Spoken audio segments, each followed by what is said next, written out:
Здравствуйте, уважаемые студенты группы номер 23.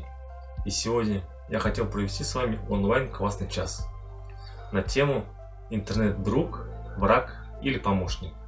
И давайте сыграем с вами небольшую игру.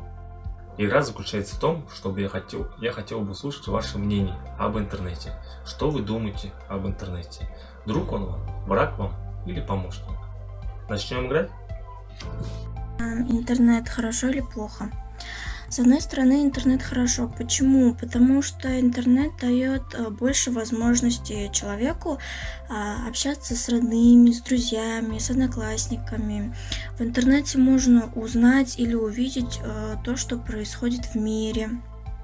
Еще в интернете можно найти много чего полезного, для полезных информаций, для себя, например.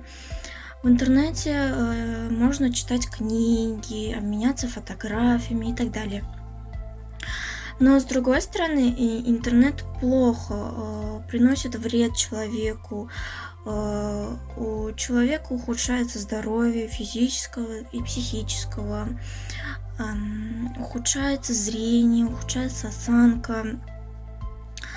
Интернет отбирает у человека живое общение с людьми. Сейчас люди начали меньше общаться, меньше встречаться. Но я считаю то, что интернет больше хорошо, чем плохо.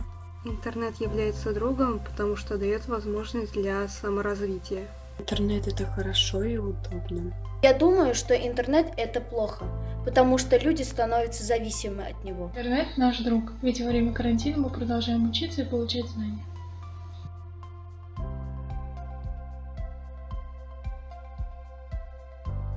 Всем спасибо, ребята, что приняли участие в онлайн-игре. Мы услышали ваше мнение об интернете, что вы думаете. И пока что у нас самоизоляция. Потерпим, посидим дома, обучаем онлайн-уроки.